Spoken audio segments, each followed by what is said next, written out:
Oi, pessoal, boa noite, bom dia, boa tarde, não sei o horário que vocês vão assistir. Então, aqui é a professora Karen Ávila, continuando, nossa discussão, nosso debate com a importância da filosofia da linguagem para Wittgenstein. Então, hoje eu deixei uma aula para vocês que tem algum texto, tem dois textos na realidade. Um texto, deixei uma coletânea ali sobre diálogos de Wittgenstein com a educação. E eu sugeri, tem várias ali, tá muito bom, porque na geral dei uma lida na introdução que fala um pouco de cada um dos textos. E eu achei bem legal esse texto que vai falar do protagonismo do aluno, da BNCC, olhado pela filosofia da linguagem de Wittgenstein. Então, o que a gente pode pensar, especificamente nessa contribuição deste autor, que ele vai trazer, o foco principal é pensar o uso da linguagem, nos contextos concretos, e que forma essas contribuições de Wittgenstein para poder pensar os jogos da linguagem, entre as diferentes formas de usar a linguagem em contextos variados, formas de vida, onde práticas culturais, dão um sentido à linguagem, semelhança da família, não tão conceitos, que não tem essa dimensão tão fixa, e a terapia filosófica, um método para fazer, confusões conceituais. Então, esse livro, ele vai trazer essas várias questões para a gente poder lembrar algumas coisas, especialmente para questionar o discurso educacionais e como as aulas de filosofia elas podem ser um respiro. Até eu compartilhei, saiu, deixa eu ver se ainda tá aqui, deixa eu ver se ainda tá no meu history. Ontem, eu acho que não. Eu compartilhei sobre uma pesquisa, que traz que essa juventude, especificamente os milênios, eles são os mais tristes, Deixa eu ver se eu acho aqui pra... Eu acho que já não tem mais. Depois eu vejo com vocês ali direitinho e coloco. Então, essa questão da tristeza, deixa eu ver se eu consigo achar aqui, pesquisa sobre a tristeza e educação. E como essa geração aqui, é a última, que foi isso, foi uma pesquisa, realizada pelo IBGE, que vai releva que 3 em cada 10 estudantes, de 13 a 17 anos sente-se triste sempre ou na maioria das vezes, com alta incidência de autolesão, E que a grande maioria são meninas, que tem essa dimensão, A tristeza no ambiente escolar é impulsionada por conflitos familiares, bullying. Aqui o bullying eu faria um recorte com racismo, solidão, violência, até incluindo a violência sexual, a pressão por desempenho acadêmico e existe um adoecimento também, na nossa carreira docente, professores muito em função, da máxima do burnout, depressão, as jornadas excessivas, os avanços do liberalismo, do neoliberalismo, Como no neoliberalismo até a gente tem aquele Jung Chan que fala da sociedade do cansaço. Isso vai impactar diretamente na aprendizagem. Vou colocar para vocês essa pesquisa ali para a gente poder fazer um comentário, para a gente tentar entender e de que forma a própria filosofia pode ser um respiro para isso, Ela pode desfazer confusões, ela pode ser momento de não ter uma educação somente bancária, uma educação, E vamos lembrar um pouquinho, do que a gente trouxe, do autor, tanto o primeiro e o segundo Wittgenstein, onde eles vão trazer de diferente de percepção da utilização da linguagem.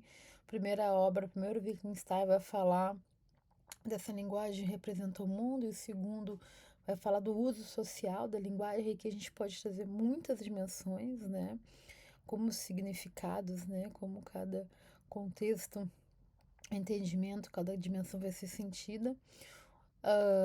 Na primeira obra, o significado vai corresponder ao fato, na segunda, ao contexto, como eu tinha falado para vocês, né? E ele traz essa relação do espelho do mundo, né? E o uso da linguagem, né? Ela também funciona como uma figura da realidade e representações, né, sobre possíveis fatos do mundo, né? Isso no primeiro Wittgenstein. No segundo, a linguagem não tem uma única essência lógica, né? O significado depende também do uso. E então a palavra vai ter que ter um contexto, né, pra gente. E o sentido vai mudar conforme a situação. Wittgenstein, ele vai buscar uma unidade, uma pluralidade, né? Primeiro Wittgenstein vai trazer essa procura universal da linguagem, uma lógica comum, né, com todas as preposições e significados. E o segundo, não existe uma forma única, né? Então há muitos modos de fala, de pergunta, prometer, rezar, brincar, e tem essa dimensão do jogo da linguagem. Então, agora, levando para nossa aula de hoje, né, a gente pensa, né, que essa obra que eu deixei para vocês, pensar nessa ligação direta, né, com o ensino, com a educação, a ideia de a gente, como se fomenta, né, o pensamento crítico na atualidade, né, como fomentar, como era com essa coisa da tela, né, a gente pensar na nossa atualidade, essa domínio da tela, esse domínio da imagem, do aqui e agora, como a gente trazer a imaginação, né? Uma imaginação filosófica para o cotidiano, né? Dos adolescentes em sala de aula e no nosso também, né? Porque essa pesquisa me chama muita atenção, porque a gente pensa, né, nesse grupo, né, desse setor, que é um setor que tem uma perspectiva sociológica, né, uma segunda socialização, ou até apreensão da realidade social, de que forma nós vamos interagir e agir no mundo com essa dimensão dessa melancolia, não só a melancolia, né, mas a tristeza pura por situações de degradação. Ashley Membembe é um filósofo camaronês que eu gosto muito. Deixa eu ver se está aqui o livro do Ashley Membembe. Acho que não, eu estava mexendo. Ele tem um livro que é A Necropolítica.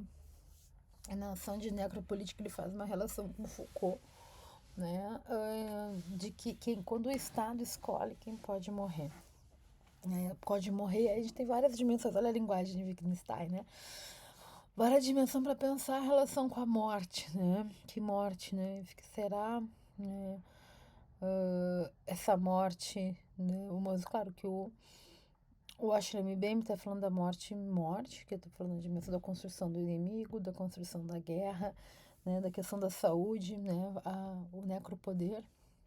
Aqui no Brasil, vários antropólogos, sociólogos, juristas trazem para pensar a questão, né, do estado da morte, o estado do guerra às drogas, a questão da juventude, termino da juventude periférica, juventude negra, e tudo isso, né, numa amálgama de questões, como a gente pensar os sentidos da educação, né, a ideia é de pensar os jogos da linguagem, essa relação dos sentidos da linguagem das ciências exatas, né, das ciências da natureza, da matemática, né,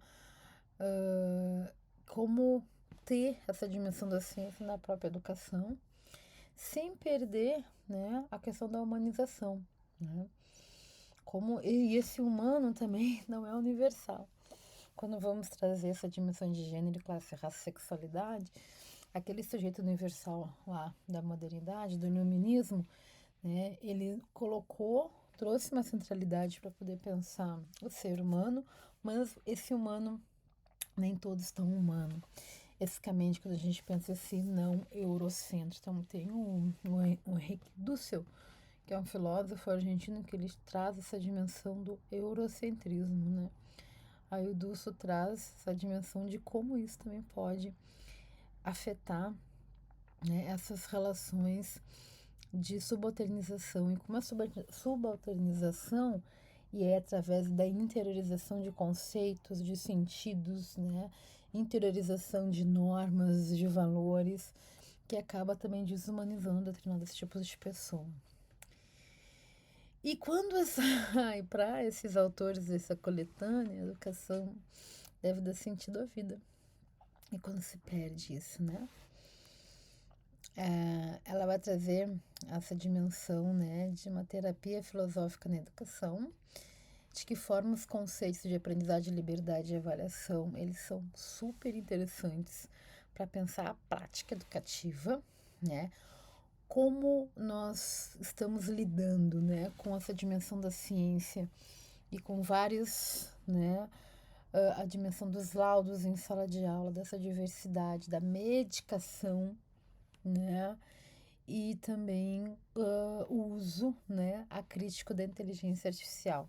Então, esse texto, esse livro traz várias questões para a gente poder pensar, né, e de que forma, né, essas mudanças, né, como um todo, elas também estão trazendo essa dimensão, por isso que eu trouxe essa pesquisa, né, que trazem desses dados, né, alguns dados alarmantes, especificamente no que tange as meninas, né, deixa eu ver se eu consigo achar aqui direitinho para vocês, aqui na agência de notícia do IBGE, né, que essa dimensão da perda da vontade de viver, né, que acaba atingindo 2 vezes mais meninas do que meninos, né. Essa pesquisa ela foi publicada ali no IBGE, no site do IBGE em 27 de março de 2026. Tem alguns destaques que a pesquisa traz, né? Então, mais do que o dobro de meninas se sentem mais tristes, irritadas, nervosas ou mal-humoradas. 1 a cada 4 meninas, né, considera que a vida não vale a pena ser vivida. Mais que o dobro de meninos, né? Dos meninos são 12%. 43,4% das meninas e 20,5% dos meninos sentem vontade de machucar-se de propósito.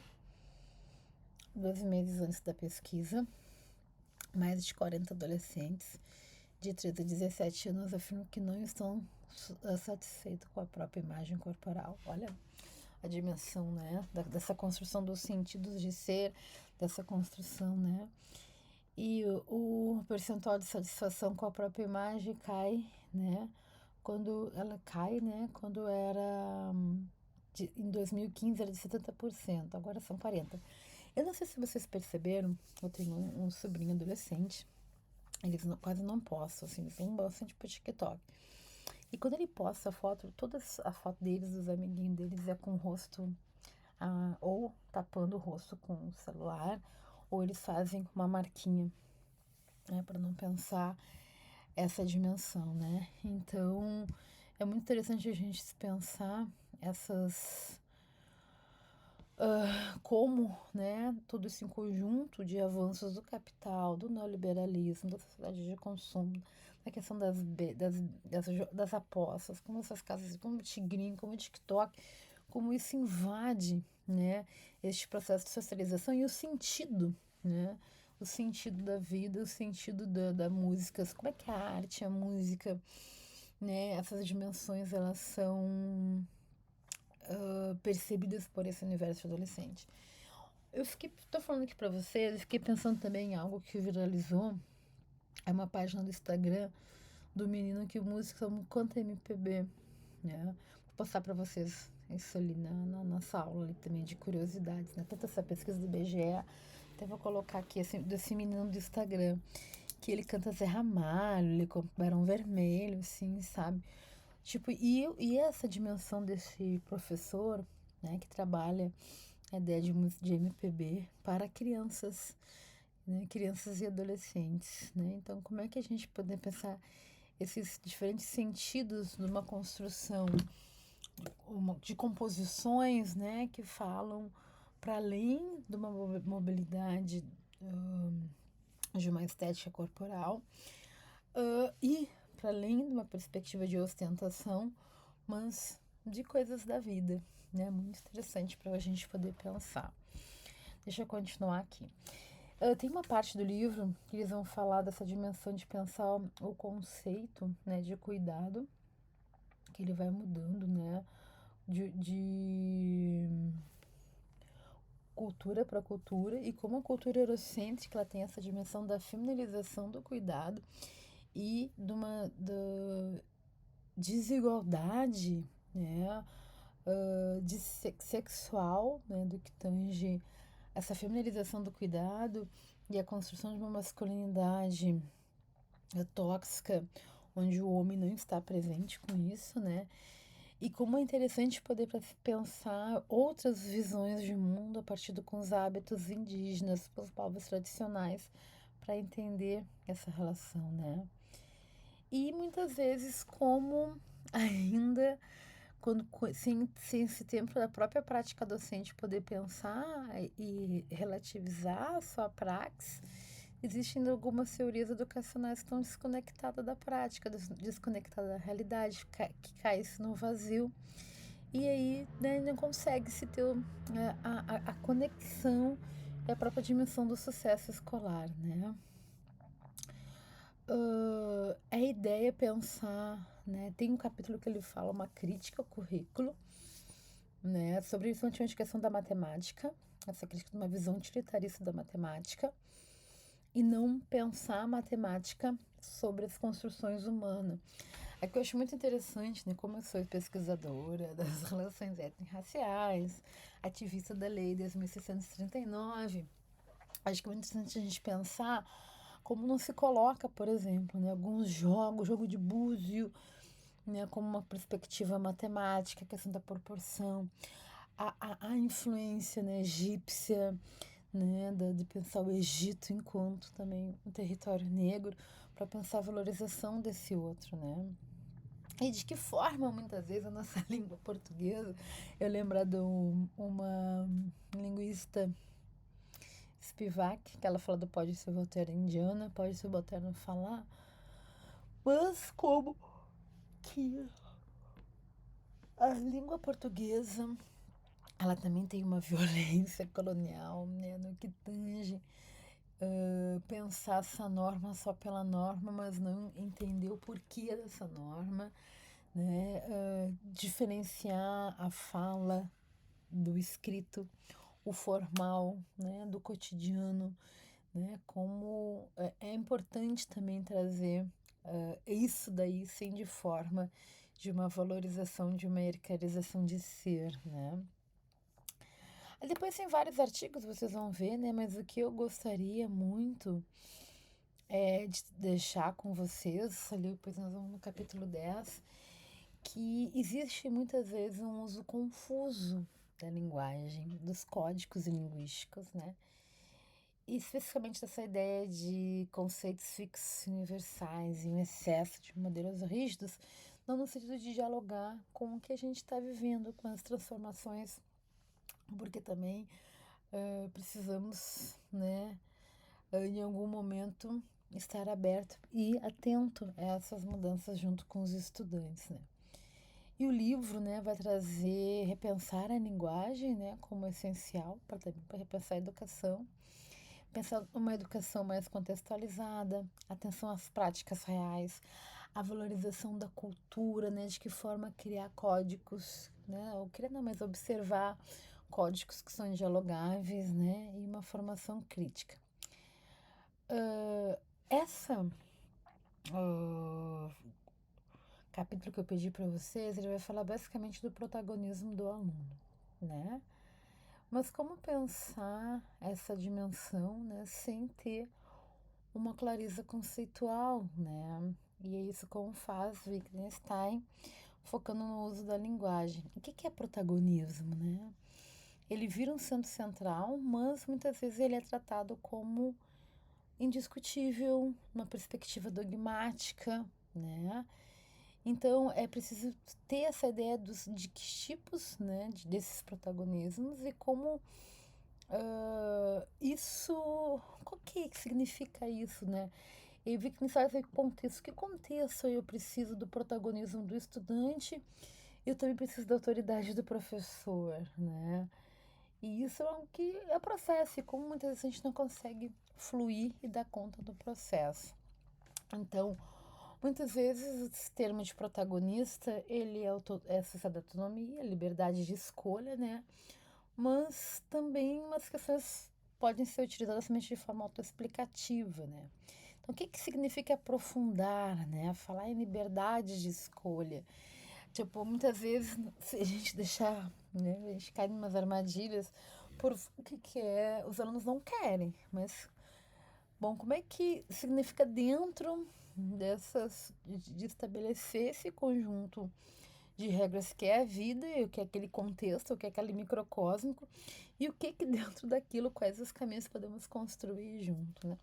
Não uma dimensão da fala, da liberdade pela liberdade, né? Então ele precisa entender essa relação do introdução aos estudos culturais, né? E não construir uma ilusão de autonomia. Então Wittgenstein vai para auxiliar neste processo, diz que os conceitos não têm uma essência fixa, né? A gente precisa entender eles dentro dos jogos da linguagem que a gente tinha falado lá, que é essa dimensão dos usos, do contexto, né? E tem uma crítica, né, à Base Nacional Curricular, que ela mistura esses sentidos de protagonista, né, e tem uma dificuldade de a gente aplicar no cotidiano, né, e acaba trazendo enfraquecimento do papel do professor, não como o condutor, mas, né, como o autor deste processo, mas muitas vezes o que que a vontade, né, essa liberdade, como que ela vai trazendo isso daí assim. E aí vai ter essa dimensão de como vai ter esse diálogo, né, com os novos saberes. E o protagonismo não pode só se resumir a essa falsa ideia de autonomia, né?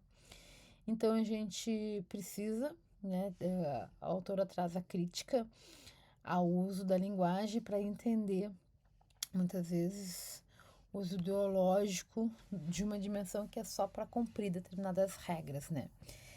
Então, o protagonismo do aluno não deve ser rejeitado, mas ele precisa ser definido, né? E como equilibrar essa autonomia com a orientação e com o papel orientador, né? Para não ter vazio.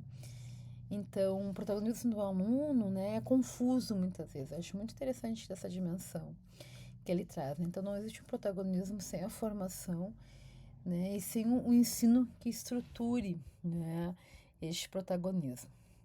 Então, vou deixar agora no próximo vídeo, eu vou trabalhar com vocês algumas questões, né, mais relacionadas, né, saindo dessa perspectiva de Wittgenstein, a gente vai ater-se um pouquinho mais ali, né, de pensar fenomenologia da linguagem, né, e como é que trazer essa dimensão, né, de Husserl para trazer a linguagem numa análise mais fenomenológica, né, para auxiliar dentro deste processo.